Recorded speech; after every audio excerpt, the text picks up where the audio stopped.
It's Judy on the radio, building dreams and achieving more, telling it just like it is. Most of all, keeping it real. Are you ready for real talk? Changing lives and communities. Real talk. Saving all our families. Real talk. Bringing hope for you and me. Real talk. Real talk with Judy. Real talk with Judy on the radio. Real talk with Judy. Real talk with Judy on the radio.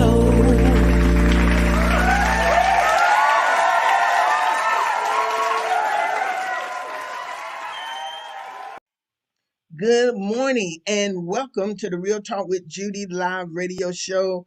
I am Dr. Judy, your Real Talk host, and thank you for being with me today, Tuesday, March 1st, 2021, Women History Month, right here on Hallelujah 95.3 FM. And we're also running on Facebook Live, Instagram, YouTube at Real Talk with Judy live radio show.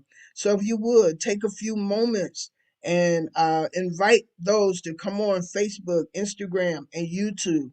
Go ahead and share. And we want you to go ahead and share this and invite others, get others on. Charlie Pine, Tanya, we're glad to have you. And if you're at your radio, want you, or wherever you are, want you to please go ahead and contact your family and friends, call and text, email, and let them know that the Real Talk with Judy show is on the air. And we're talking about real issues with real people who have been there and done that, real conversation and useful information. Just keeping it real with Dr. Judy is on the air. So go ahead, hurry and get them on before we get started into the show. And if you have not subscribed to my YouTube channel, I invite you to subscribe today at the Real Talk with Judy live radio show. If you have not liked my Facebook page, I ask if you would take the time right now, the Real Talk with Judy show, and go ahead and like that page. Hello to my mama, Dr. Irma Hunter Wesley. She is the reason I am who I am. And I want to say to the Tallahassee community, city of Lauderhill and Lauderdale, and all around, thank you all for helping us to celebrate our mama, Mother Dr. Irma Hunter Wesley, 82nd birthday with a lot of love and appreciation. And I want to say thank you to my awesome and amazing husband, Superintendent Gerald Mandrell, Senior Pastor of Life Changer. He is the reason I get to do what I do.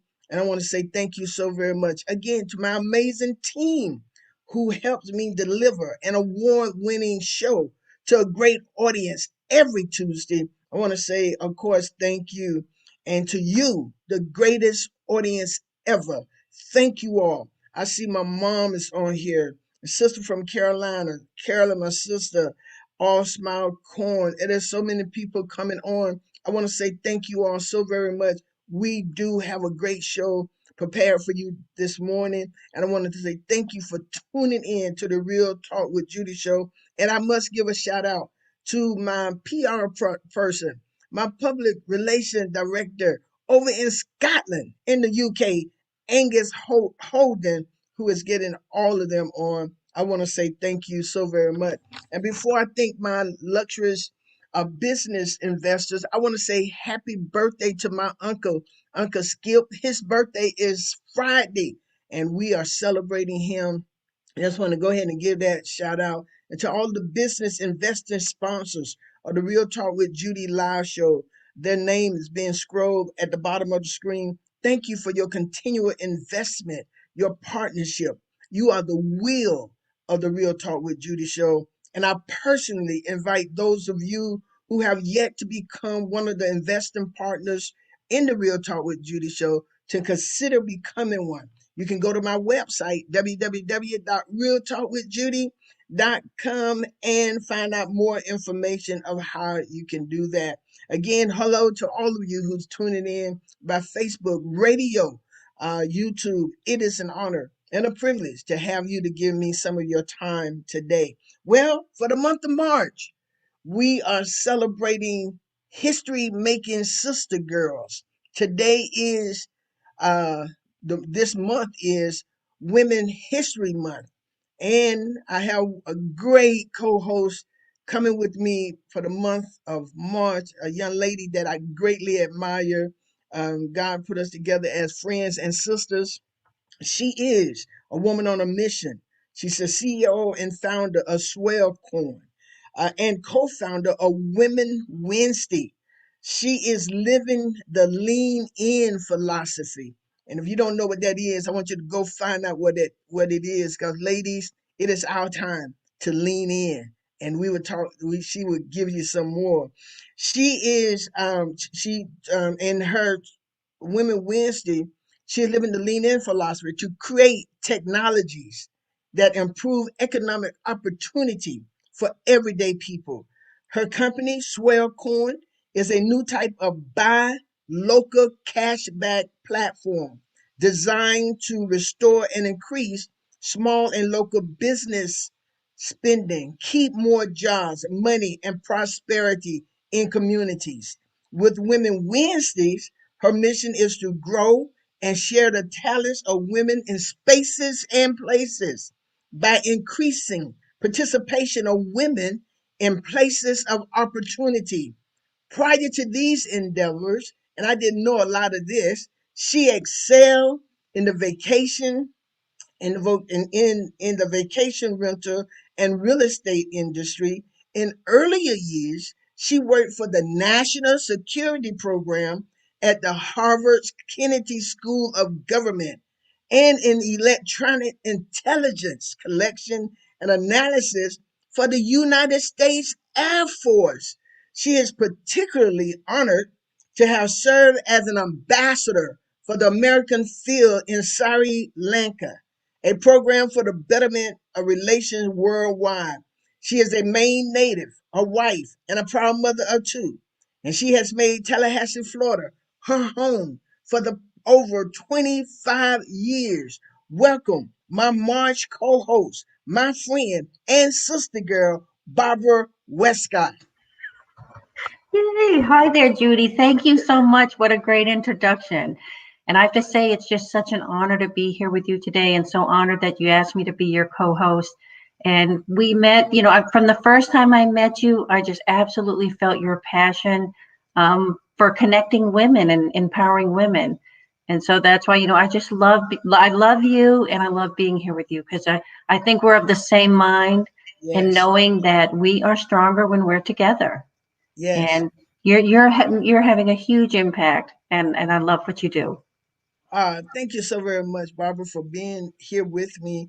And the feelings are mutual. You are absolutely phenomenal. And the way that you are connecting us women together, helping us build each other up, support each other, using our talents. We love it. And we're a kindred spirit. We got to be sisters from That's different right. mothers. So we, Yes, absolutely. Yeah, I feel like yeah, exactly. yeah, Total yeah, like yeah. twins.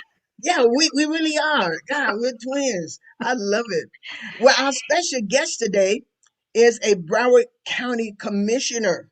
She's Commissioner of District 8, located in southern Broward County. She was born in South Florida, raised in Broward County, and is a lone-time resident of District 8. She's a mother of three children, Amanda, Alyssa, and Haley, and an active volunteer in the Broward County School. She's come from a family of 10. Her father was a self-employed clothing salesman, and her mother assisted her father in the financial working of his company. I'd like that information right there. I thought that was good. Both of her parents have given her strong values, morals, and ethical belief. She is an accomplished, self-made businesswoman. She graduated from Jackson Memorial Hospital School of Nursing and obtained an Associate of Science degree in nursing from Miami-Dade Community College. She obtained a Bachelor of Science in nursing, Master of Science in nursing, and an advanced registered nurse practitioner degree from Florida International University. She was one of the youngest people to have passed the RN board exam in the state of Florida. She received her doctor of nursing practice on October the 13th, 2017. She has more than 26 years of experience in the specialized field of issues pertaining to medically complex children.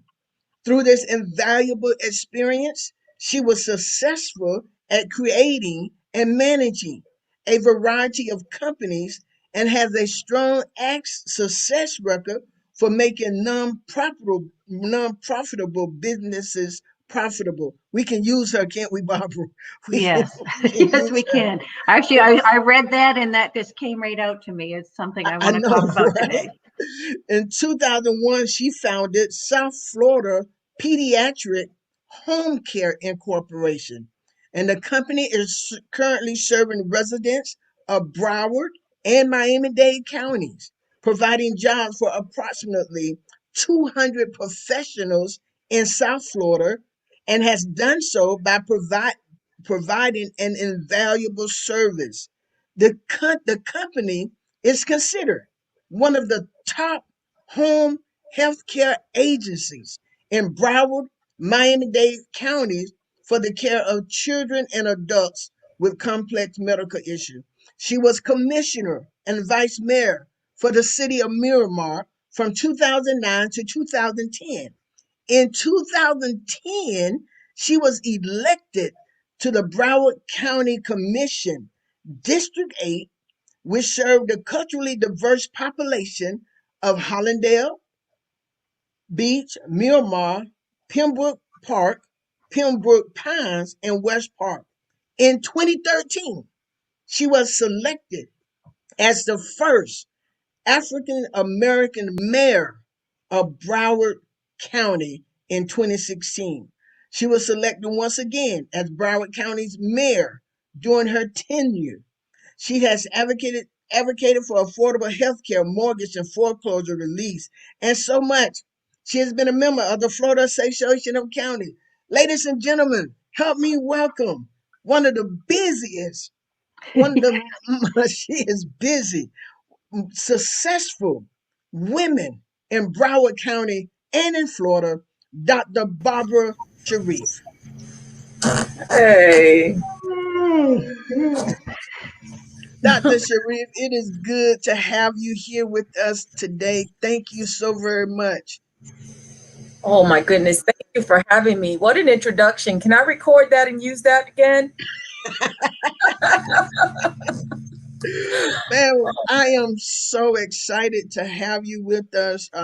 Again, my sister Tanya uh, invited when she realized that March was Women History Month and we were going to be celebrating women.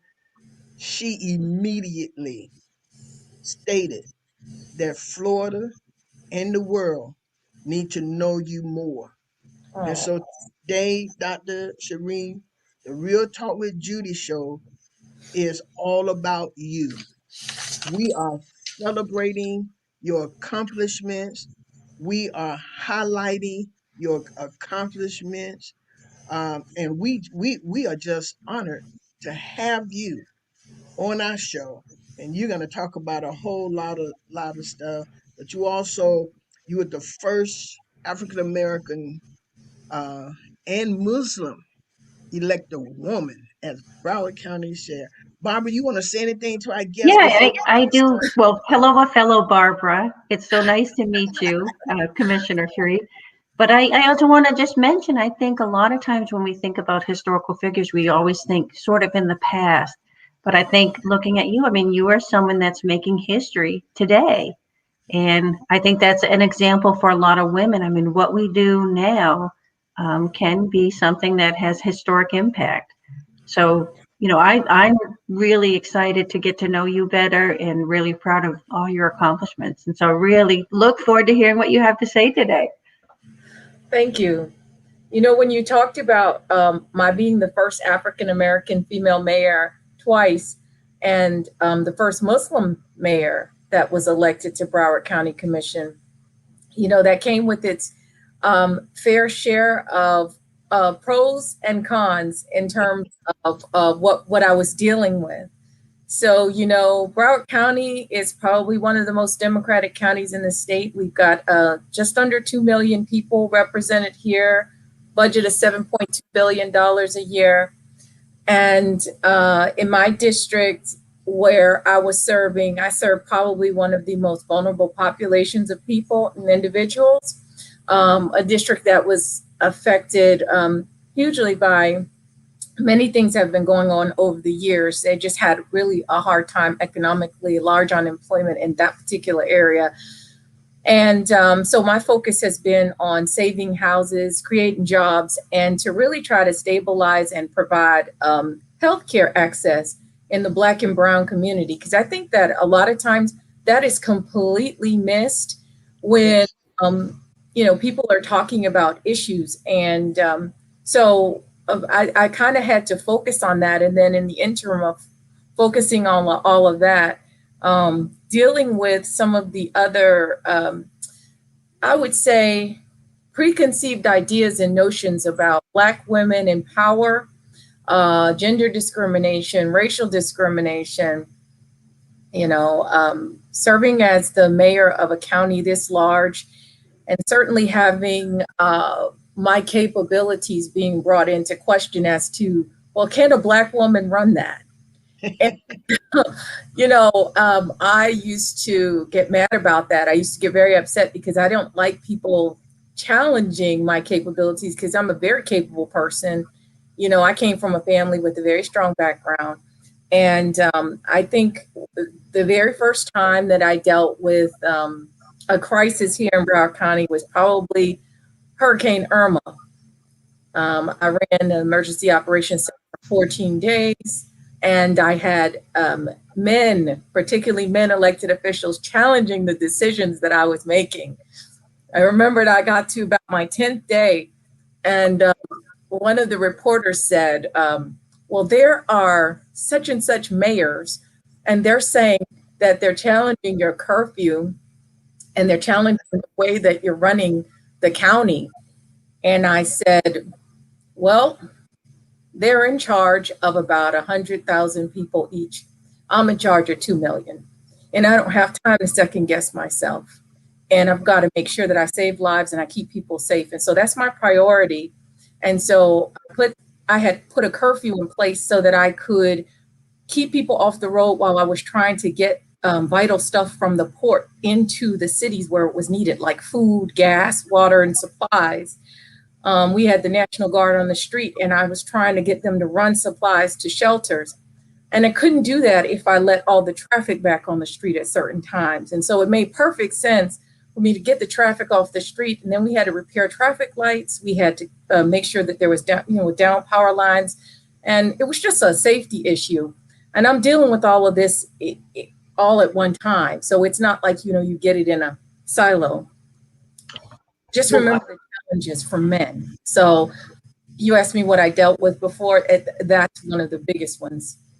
Mm-hmm. Well, I was going to throw in here, I think a lot of times we think when someone's at a high level like you, like serving as commissioner, serving as mayor, you kind of think at those levels that women aren't experiencing some of those same, some of these issues with bias and just assumptions about different things. And I think that's why I love what Dr. Judy's doing, the whole Sister Girls Network, is like about women supporting women, because no matter what level you're at, you may still have some of these same issues. And I think it's easy. Someone at a high level, you think, okay, well, they don't have problems. They don't have these difficulties. But yeah, it turns out, yeah, they do. I think the positivity from Dr. Judy is something that we all need, especially during this time. But I've run into some really positive people in my lifetime. Tanya Pyle is one of them. We worked on some really tough cases, Dr. Judy, together, and that's how I developed a relationship with her through the DCF system and through working with children. But I think that women sometimes are not as cognizant about the effects that they have on each other with the things that they say and sometimes the things that they do. and we need to learn to support each other a lot more. And I think that's what Real Talk with Judy does, is it teaches you about how to support people in your community better, and to recognize issues that really we should all be aware of. Yeah, because Dr. Sharif, that you're in a very powerful position. 2 million people, and you said you didn't have time to second guess yourself. I want to ask you, what was it that made you want to run for mayor in the first place? Because that is that's a lot of responsibility. Reading your background, reading what you got a lot on your plate. What made you want to be a mayor of 2 million people? You And know, they elected you twice. they did. I was saying, I think I am the special disaster mayor. So under my tenure, I dealt with the Hurricane Irma, the airport shooting, the tanker spill, an airplane crash, Oh, wow. the Everglades cleanup. I think I dealt with probably everything under my tenure. But one of the things that I did during that time, I was even up for reelection one time. So I had so much on my plate, and I just never had the chance to just experience being mayor, just being mayor. The mayoral title was just, it's something that as a county commissioner, we rotated every 4 years. And so for me, I ended up being mayor, vice mayor, then mayor again, and vice mayor. I mean, vice mayor and then mayor again. So I was essentially 4 years serving in the capacity as mayor or vice mayor, and I was dealing with all these very tough issues. And I just remember my colleague saying at the end, "You sure you don't want to do this again?" And I was like, "I think I need a rest." But I think it was an exciting. I never imagined myself being in elected office. My focus was on building a successful business, and through that opportunity came some challenges with an area I was living in, and I started to community activism type things, advocating for people to get roofs replaced, talking about the school district and about overcrowding and us not being able to send our kids to the elementary school that was located within walking distance from our house. So I just took on issues that I thought needed to be taken on, and then all of a sudden I had this neighbor. He said, did you ever think about running for office? And I was like, no. And he said, you should run for office. And I said, politics, a nurse, what? I remember getting elected. And my nursing background was the thing that I used the most when I got elected. I got appointed to every health steering committee, Medicaid, indigent care, homelessness. I was the Health and Human Services Commissioner. Oh, So wow. I think that just teaches us a good lesson about our perception of what's needed in politics and what we act and what really is needed in politics. Well, a lot. I wonder how you had that person tell you, have you ever thought about running for office? I guess a lot of times maybe women have to be asked about, I forget what the number is, 10 times, 17 times. So did it just take that one time, or was it something, because it's clear like you have an entrepreneurial spirit, like you're a problem solver. You see something, it's like, we can fix that. And that's so key. But how many times did it take for people to encourage you, you should run for office? You would be good at this. It was a man that said that to me, and he was my next door neighbor, and I kept saying, I said, you are crazy. And then I talked to my best friend, who's also a nurse, been my friend for almost 30 years, and I called her up and I said, Debbie, what do you think about me going into politics? She said, you're a lunatic. You have the perfect. What are you thinking? That is just a bunch of aggravation. And then I started thinking through it, and I said, well, it would be a way of advocating for people who can't advocate for themselves. And I thought, I'm pretty loud, I'm pretty educated, I'm pretty forceful. I think I could do this. So, I set out to try to run for political office. I ran countywide for the seat I hold right now. And I think, one of the things that happen is that it humbles you. Politics humbles you. Okay. On another individual to go in a ballot box and check your name, it's a humbling experience. And so first time I ran, my neighbors were out there in force. They were going to get every vote they could. I ran against an 18-year incumbent and I lost by 1,500 votes. Oh, wow. Yeah. Yeah, I never lost anything in my life, and that was very humbling. How did that make you feel? You say you never lost anything in your life. So let's talk to the people about losing when you never lost anything. Talk about the feeling of losing. Right before I do that, Doc, Nanette McBride, who worked with the management services for Florida, she stated you did a great job during those emergencies. So she was here in Tallahassee. She's an engineer here, but she said you did a great job during those times. Man, I love it. These sisters are really making things happen. So, Dr. Sharif, talk to us how to handle moments when we lose. Well,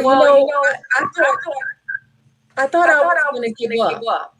Okay. I was very discouraged, and I think that that's normal for people to think that way, but you gotta kind of keep going. Yeah.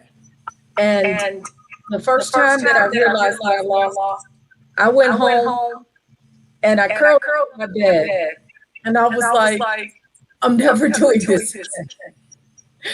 It hurt so bad, like the rejection that I never had before. And I kept saying, but I did it for the right reason. Okay. I ran for the right reasons. Why can't people see that? And a very wise person said to me, this is politics, and getting elected is not just about having a great platform and doing the right thing. You need name recognition. Yes. You came out of nowhere and you did magnificent. Okay. And in my mind, I kept thinking, well, that's not magnificent. I lost. I didn't get what I wanted. And so it took me a little bit to understand that in that loss, that was a benefit to me as a elected official. When I won, I was much more dedicated to moving the issues that I was thinking of moving along. So I jumped right in as soon as I got elected to Miramar City Commission. I was sitting on transportation boards. I was going in on healthcare, Medicaid reformation, access to care issues, and then that just continued in the county. Well, I was going to say, yeah, we're having some echo right now, but hopefully we'll get that taken care of. But as an entrepreneur in entrepreneurial programs, I've often heard like a lot of, investors or different people, they don't even want to deal with you until you've had some losses. And I always thought that is just stupid. But having had some losses, once you've experienced them, I think they're incredible teachers. And while they're painful in the moment, like it's funny when you look back, you can see things very differently. That is true. You can see better when you lost, but one of the things that's important, people got to know who you are and see what you're doing. And one of the things that we're going to do, and one of the things that Barbara's doing so well, is that we're going to make sure that there are a lot of women who get a lot of recognition, but there's some women in the background that's making things happen. There are some women who are doing some magnificent things, and I believe that it is women in the forefront. You all can chime in on this, but it's women in the forefront. There will be women in the limelight, and it is okay to have the limelight. I believe the responsibility of the women in the limelight is to bring more women to the light. What are y'all commenting? I believe that we're supposed to bring more women to the light. What do you think? I think that is the perfect thing to do. I was raised in a family where my father ran a food bank, and he said, you never get to where you're going without giving back. Yeah. And bringing more women forward. I mean, I encourage women to run for elected office. I write the check. I let them. I endorse them. I support candidates, women candidates, because we don't have enough of them. And right now, I'm term limited. I term out in 2022, and right now I don't have a female candidate that I can support my seat, and nobody's really coming forward for that. Oh, wow. I've been trying for years. I think that secession is a important thing. We need to find somebody in the community that's willing to serve. And and as I term out, I know people ask me what's the next thing. So I'm running for Congress for Florida District 20, but I'll be on for 2022. But I'm going to continue in the political arena to advocate on a higher level for people in Broward. But women, if you are out there and you desire to run, please reach out. Let me know if you're here locally and what your passion is, so that I can help you. And I will leave my number in the chat. Please reach out. My email, you can email anytime. I would just encourage you, if you're thinking about running, let's do that. No better than that. You can't get no better than that. You can't get no better than that. If you want to run, Tanya, or anybody in Fort Lauderdale, I will put my mom on there. She wasn't 82, but that's too much. That's too much stress. But I will. I like what you just said, because a lot of time we do not have people who will prepare for a predecessor. They just leave out. But here you are, offering your help, and that's what it's all about. That's what it's all about. So, Dr. Shiv, you have been there. We mentioned earlier about you being the first African American woman selected as mayor for Broward County. I'm from Broward County, as a matter of fact. I love Fort Lauderdale. And also your faith. One of the questions I want to ask, how does your faith inform your work in public service? I was raised in the Muslim religion, where failure is not necessarily an option. You got to try until you get it right. And one of the things my father always said to me, he said, Barbara, people can take a lot of things from you, but what they can't take from you is education. And he told me, and my daddy was raised in Montgomery, Alabama, from a family that was on a farm, and they were a family that were enslaved and oppressed. My father got no more than a 9th grade education. When he came here to South Florida, he was 17 years old, and he met my mom. And they were 15 and 17, and they got married. And my dad had such an incredible passion for education and for his faith. And he believed that through giving back, that he would be blessed tenfold, and that all of his giving back would bless not just him, but us. And it proved to be very true. So I worked in this food bank for my father on Friday, Saturday, and Sunday, as opposed to playing in the street with other kids. And I delivered food to those who were less fortunate. And I did that all my life up until I was 14 years old, when I lost my dad. My father was trying to open a stagnant store. He had been selling clothes out of the back of his truck for many years, and he had made enough money to get a storefront. And he took my 19-year-old sister off with him on a Saturday morning to go open up a store. And a 15-year-old put a gun to his chest and shot him. That's how I lost my father. At that time, when I lost my dad, I was one of those kids who had been double promoted in school. So I was 14 in the 11th grade of high school. And my father was going to pay for me to go to medical school because I wanted to be a physician. And his faith was so strong, he had 8 children and we were all going to college. He never doubted that for a minute. And I remember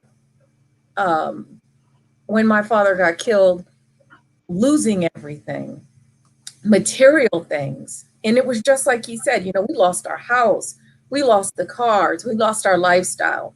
My mom was forced back into the workforce after being out of the workforce for 15 years as a stay-at-home mother. She was a retired English teacher.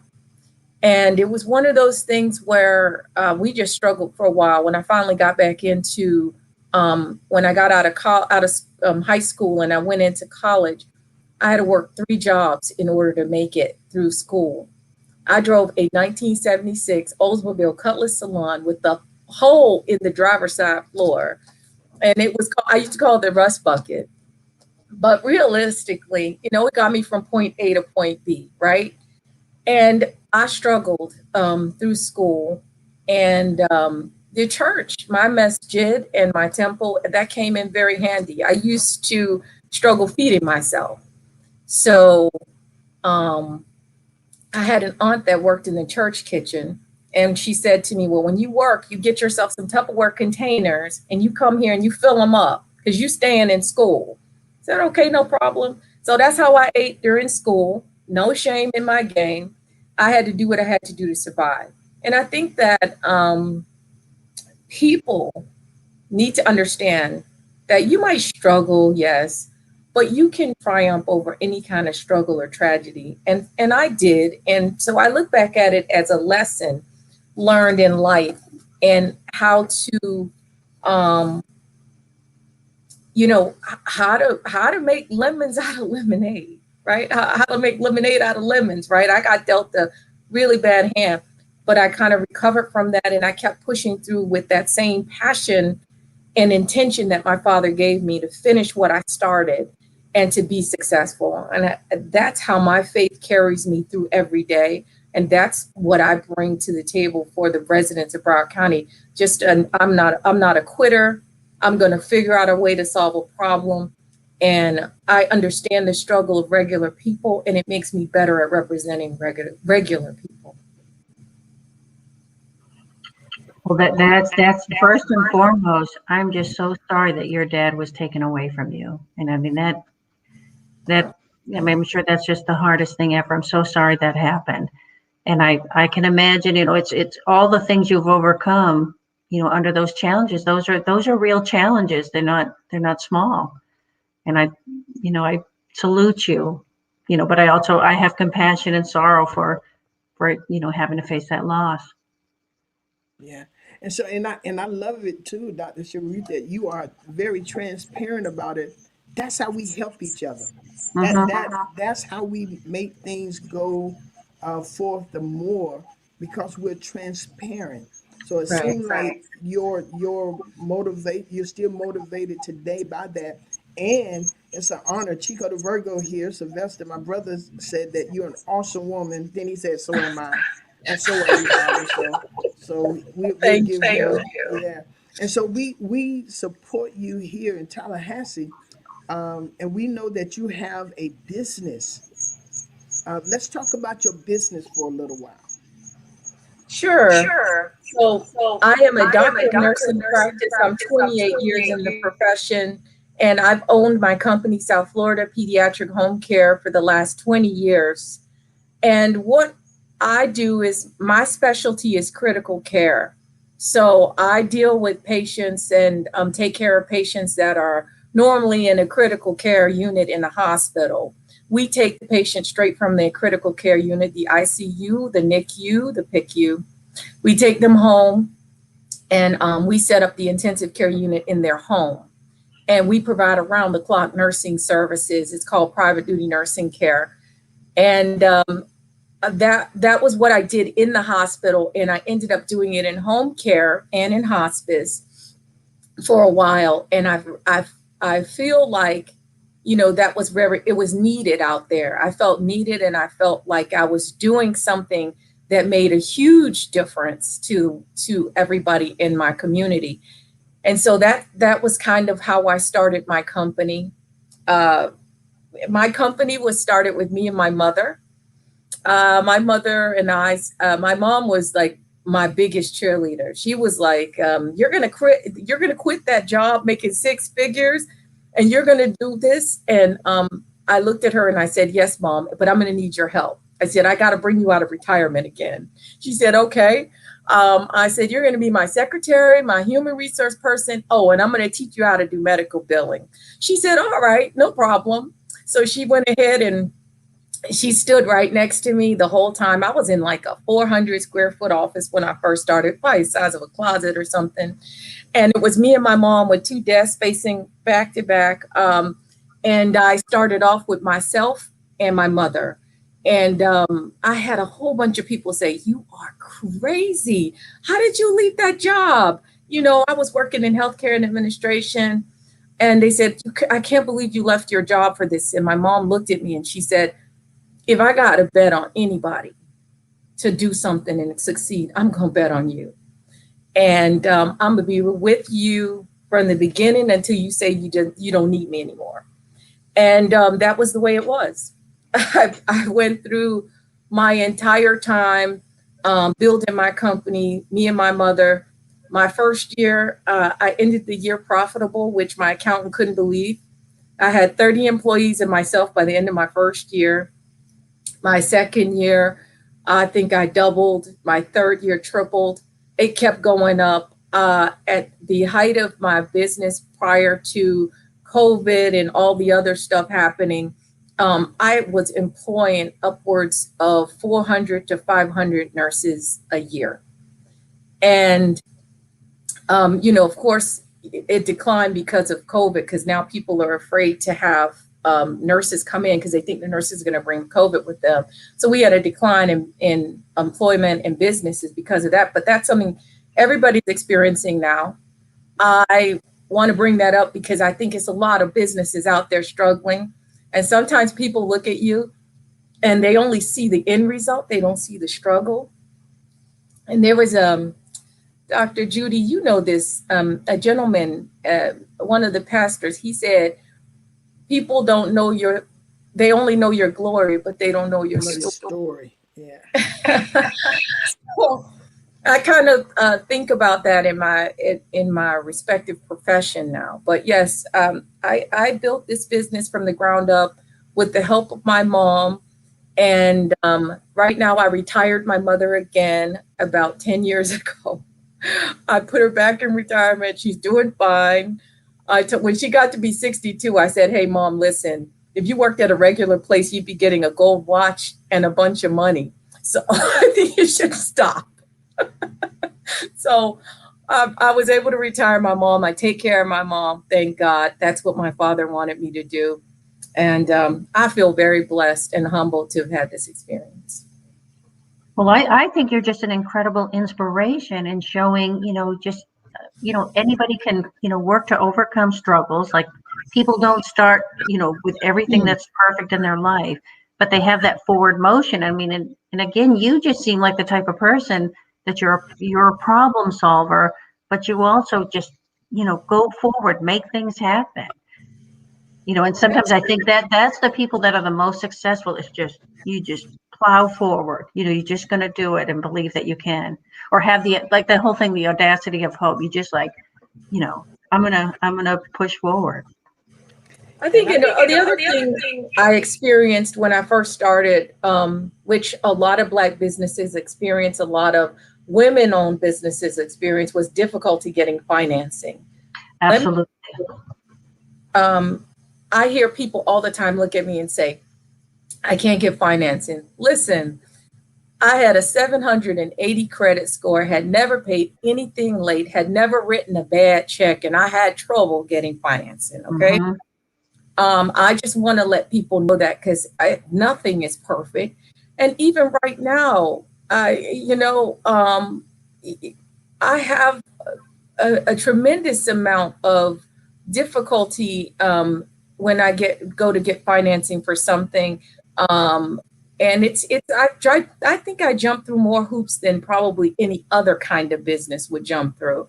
And I had a gentleman tell me, I bought a building recently. So I bought a 6,400 square foot building to move my company into because we grew.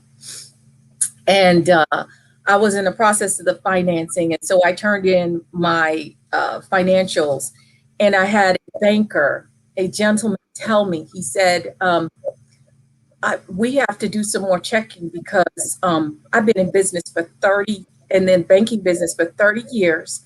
And I never seen a business owned by a Black person do this. And I said, excuse me? He said, you're like a unicorn. I thought, what? So when he called me that, I was so upset. And somebody said, well, that's a compliment. I said, that's not a compliment. So to me, that means that in 30 years, he hasn't seen other Black companies that are successful. I have to tell you today, I am not Bill Gates or Warren Buffett, okay? I do a pretty decent job at making good decisions. And the difference between people who make it and not make it is that we make a little less bad decisions than those who fail. Okay. Everybody makes mistakes. But that was so appalling to me that I was the unicorn. And because I was the unicorn, I had to go through more checking. I had to go through more validation to buy a building, a secured asset, which I could afford to pay for. So when you say that there's difficulty in financing for small business, there is. I've experienced it. And let's just be real. As a woman-owned business and to achieve what I've achieved, I understand that we face a lot of scrutiny. And I would just say to those small business owners and women business owners out there, hang in there. There's need somebody that will help you along the way. I did. And thank God for Seacoast National Bank. Yeah, and can I just, Judy, will you forgive me? Can I just throw something in because I think it's really relevant, and a lot of women don't really understand this right now, but some new PPP funding has come out through the SBA, and so through March 9th, it's laser focused on women and minority businesses that are between 0 and 19 employees.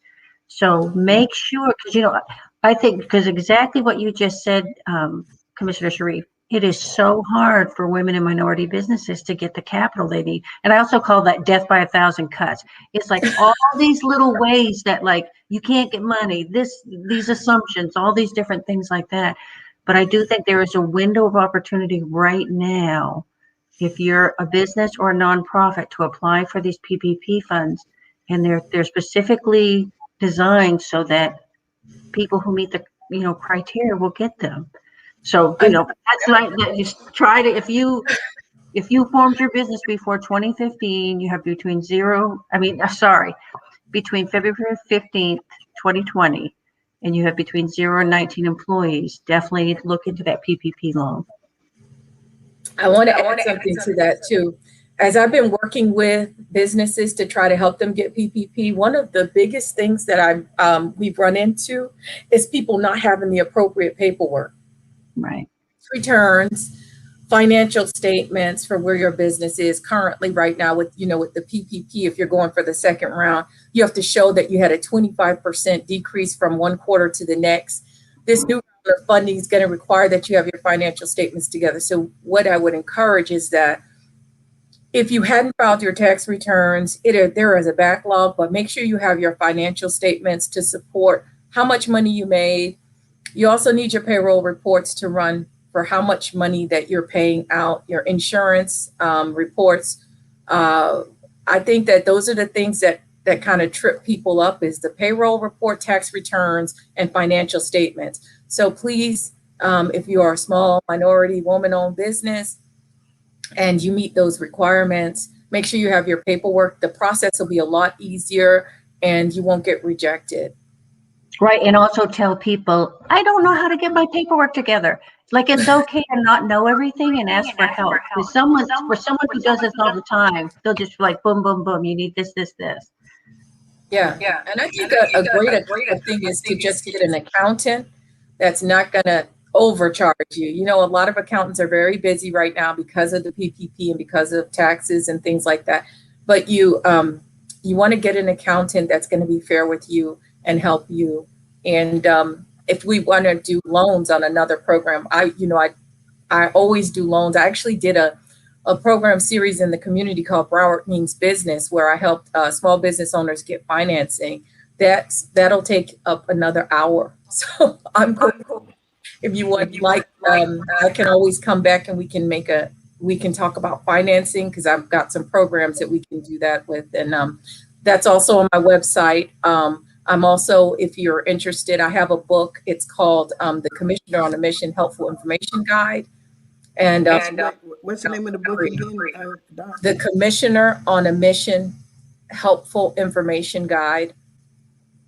We are sending those out for free, and they have all of the loan programs in it that I will be discussing if we come back and do this again. But it's a book that I created for people to help themselves, and if they need that. So I will send copies of that to you, Dr. Judy, and Thank you. Westcott. I will send those copies to you. That would be great. Thank you Super very much. helpful. We do have a couple of questions. One is from Baroness Hunter, my sister from Scotland. She said, what advice would you give your younger self? What advice would you give to your younger self? You know, we have a tendency to be tougher on ourselves than other people do. And what advice I would give my younger self is that it is okay to stand alone, because sometimes in the position of standing alone, you can do the most good. And I learned that later on in my career. I would always shy away from being that person that was standing alone. So if I was in a group of directors and they were like, you know, we do this a certain way, and I'm like, oh, but I found success in doing it this way. It was kind of like I would allow the group to take over. And then when I started to get later on, and I would open my mouth and people would go, oh my God, that's so much better. Oh my God, I tried that and it worked. I started to realize that sometimes it's really okay to be the single person doing what you're doing, and making it work. And so I realized if I could tell my younger self anything, it's okay to stand alone and take a position that's not popular and not common, but it could be the right position for people. And I found that in politics, I found that in my business. That is awesome. Yeah, and we have to understand that our voice is powerful. I mean, you have so much confidence. I know you got it from your mom, and you was talking to your mom and dad, and I'm just thinking about my mom, and because I really think that I can do anything, right? And even if I fail, I've learned based on this quote that I heard. I never lose. I'm either winning or learning. So I've learned that, and I've applied that to my life.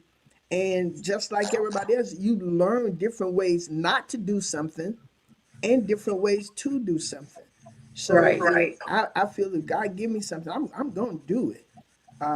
Even if nobody believe in me, because my mama will, my mama will, and I'm gonna take advantage of all these years she's still here and make that happen. We do have another question, and I think this was in my mind too, Barbara. We got two Barbaras here, but it was in my mind. They wanted to know, have you experienced any negativity from other women in leadership? So I'm not gonna say have you. How have you handled? How have you handled the negativity? Because sometimes women are the hardest on women. They are. I have experienced that negativity from the minute that I had the audacity to make a business and to create something different and to run for office. You know, I said something on my Facebook page yesterday about this. And so here, I'm going to say it again. Sometimes you recognize the strengths and the gifts that God gives to you. And when you try to use those strengths and gifts, people will surround you and try to tear you down because they themselves cannot accomplish what it is that you can. And that is the reason why women tear down other women the way that they do. They see you and you are on the move and they say, who does she think she is? You know, how dare she think that she's capable of doing that? And I've experienced that as I set out to run for Congress. And I'm going to say this, you know, I am a 28-year healthcare professional. I have a business that is thriving and I do everything by the book. And I can tell you that some of the negative things that women say to me, one, I was too young to do what I was doing. Two, I don't have the experience to go to Congress or do what I'm doing. And so I heard this, you know, through a person that this woman had told, you know, and I said, well, you know, I'm a doctor of nursing practice, 28 years in the profession. I own one of the largest home health care companies in South Florida, provide over 200 jobs to professionals. I've been in elected office 14 years, first African-American female mayor of Broward County in its 100-year history, first African-American female president of the Florida Association of Counties in its 84-year history. I have 6 college degrees. I have 3 children, 2 in pre-med, one 13-year-old that thinks she can run the world. I bet she can. What about me is not qualified for Congress? Right. And so when that's the way I handle it. Let me just say, I have never, ever accepted some other person's opinion as greater than my own. When I look inside the mirror, I have to look at me and what I expect to be from my competing with me.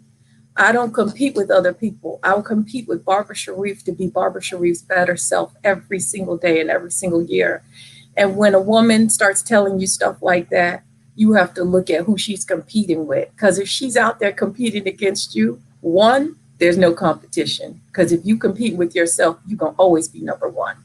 And two, I think of that as just think of that as just noise in the background, because while they're making that noise, you moving forward, because this train don't stop for noise. So the way you have to keep going. You know what I think it could be sometimes too is people are afraid what they can't do, that they can't do it. So like a silly little example is like if someone says to me, oh, I lost 20 pounds. My initial feeling is, I haven't lost any weight. Instead of saying, that is so amazing, you lost 20 pounds. And I think sometimes people don't even realize it, that they're doing it. It's not like you can't do it or blah, blah, blah, but it's just more like, I'm afraid that I can't do it. And it feels like criticism. But I think there is also criticism and jealousy and all those sort of things too. Oh, yes. I would say I think that a large part of when a woman looks at another woman, I think what we have to start doing is saying, oh my God, that's a bad sister. Oh my God, that's a bad woman. Oh my God, she's really got her stuff together. I have no problem whatsoever going up to somebody and saying, wow, you are successful, you're powerful, you are amazing, you're beautiful, you're talented. You need to be able to give those compliments out and own being able to lift up another woman in spirit. You just never know what a person is going through. I said something the other day to somebody, and she turned around and she said to me, you don't know how much you made my day. I told her, I over this journey, I've been in the presence of so many dynamic women. It made me feel good inside to see women doing so well. And this person, I just told her I was just proud of her and her accomplishments. And I said, man, you really are rocking it. You are a superstar. And she looked at me and she said, oh my God, you just made my day. And I was thinking, but I say that all the time to women because I want women to feel empowered. And that's what it's about. We want women to feel empowered. Empowered women, empowered women. And so when you've been there and you've done that, y'all, it is 12:30. Wow. It's This, not this, enough time.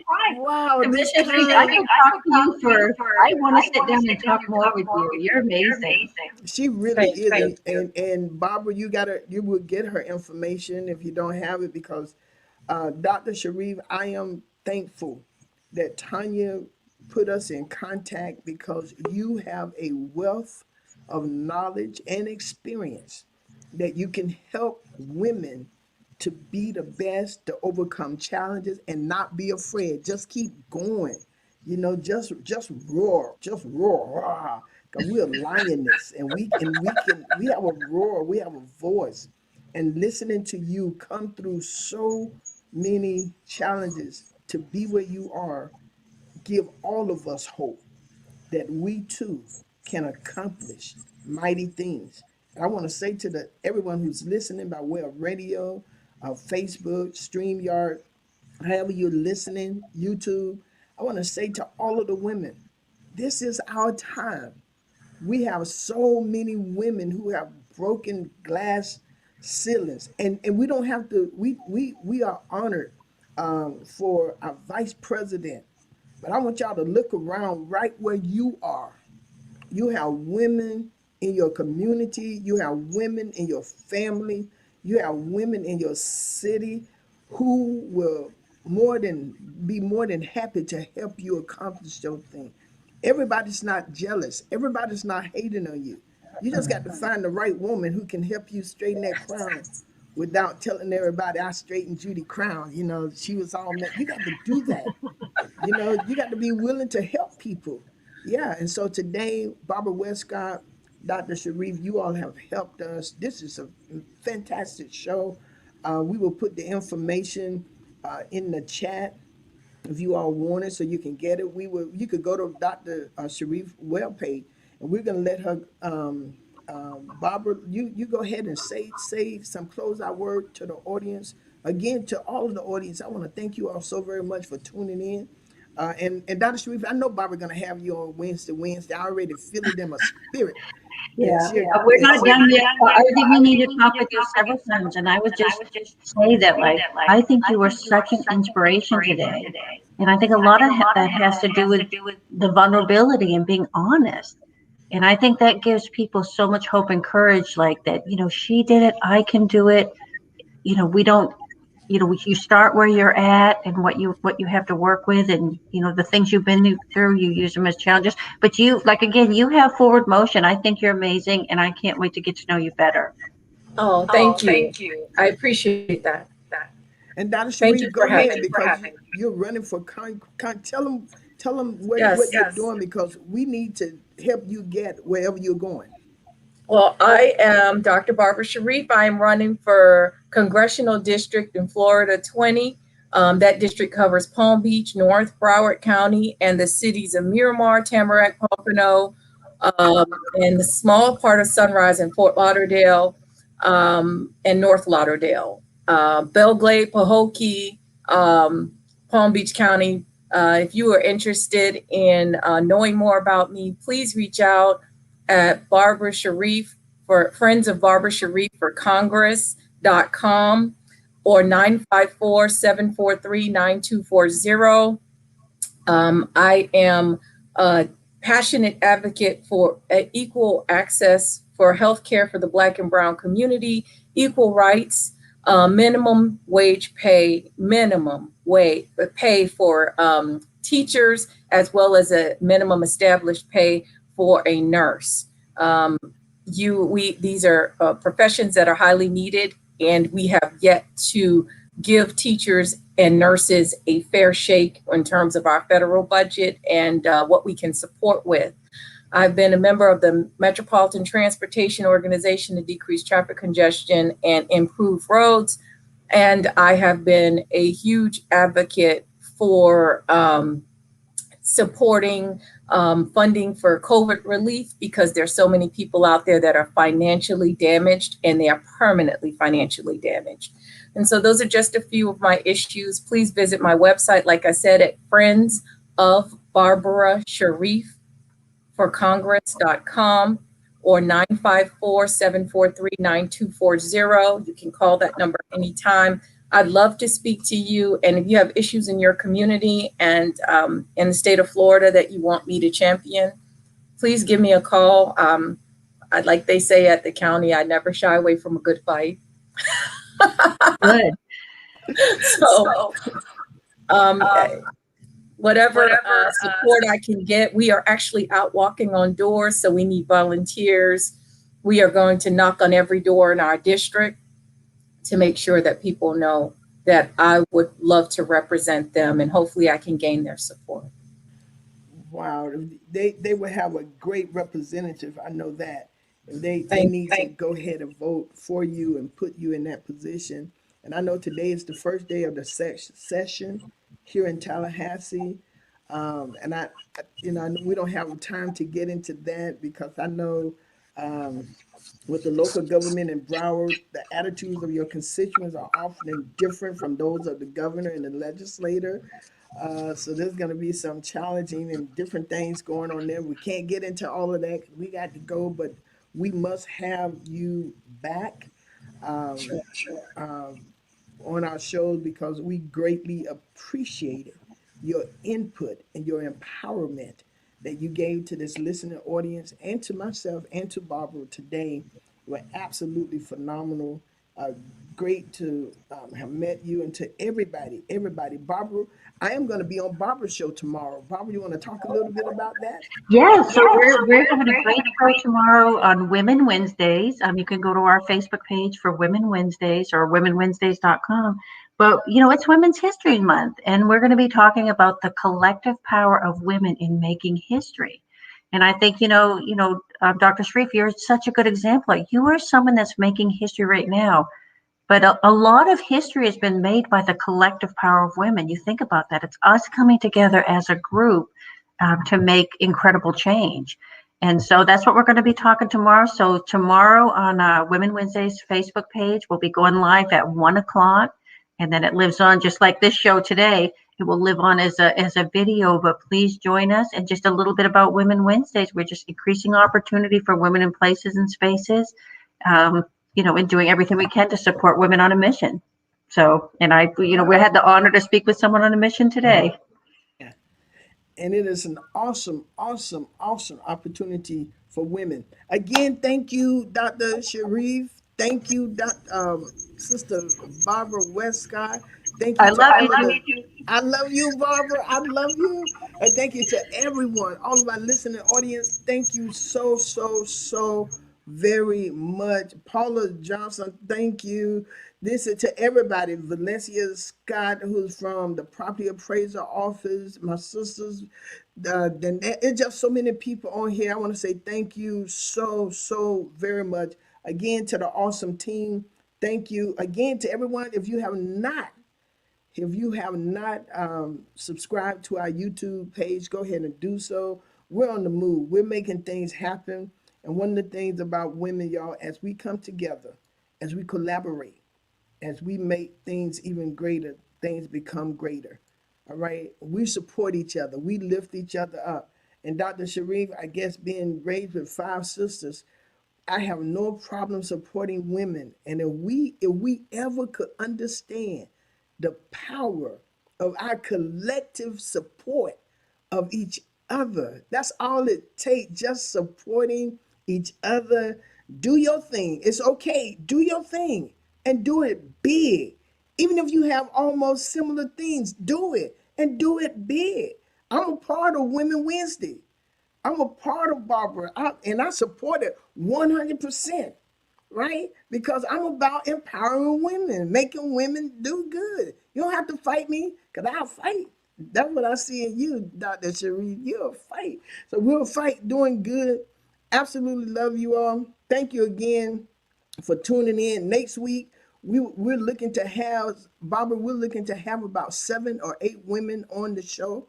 And what we're doing, we're just finding women who are doing great things. I have been lists have been submitted to me, and they keep coming in, which means I'm gonna have to do this more than March, Women History Month. I'm gonna have to keep going. I'm already at about 32 women because I want to honor these women, bring women forth who are doing great things, but everybody don't see it. okay? But they're doing great things, but everybody don't see it. But we're going to make sure that a lot of us see it here on the Real Talk with Judy show. Y'all can join me tonight in Bible study, Fire Empowerment Bible study at 7:30. That's Life Changes at 7:30 on Zoom. And our minister tonight is going to be Minister Stephen Davis. I'm super excited about him. Hearing him tonight, our pastor, my husband is letting the ministers of our church do Bible study on Tuesday nights. And so they're leading the Bible study. And look at it, got that little profile going on. So we're going to see what he's going to say tonight. He's a young man who's excited about God. And we want to hear what we have to say, he has to say to us on tonight. And then join me again Sunday morning at 11 a.m. at Life Changes for our pastor as he bring the word. So again, Dr. Sharif, thank you. Barbara Westcott, thank you. And Dr. Sharif, you will be getting a certificate in the mail from the Real Talk with Judy show. A certificate, of appreciation from the Real Talk with Judy show that said, we celebrated you, or we celebrate you, sister girl, keep moving. And to all of the sister girls on this line, I say to you, keep moving. And to all of the brothers, we say, keep supporting us. We're making this thing happen. Guess what? I see us in the future, and we all look so much better together, making things happen. One thing I did not do, Dr. Sharif, and I wanted to do it, you could type it to us. I wanted your input of what you think about this COVID situation and this vaccine been going to certain neighborhoods and not really getting to the black and brown neighborhood and the disparity. So much.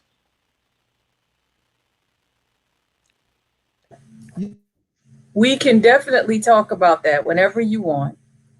This is what I think we have an issue with is not just the distribution of the vaccine and getting it to us, but also people trusting that the vaccine is okay. And I just want to say that I'm on a campaign with WEDR Hot 105, 99 Jams here locally to tell everybody I've been vaccinated. I'm fully vaccinated as a healthcare provider. I am fine. I experienced no symptoms. I had the Pfizer vaccine and I had the 2 doses. And the Moderna vaccine is fine.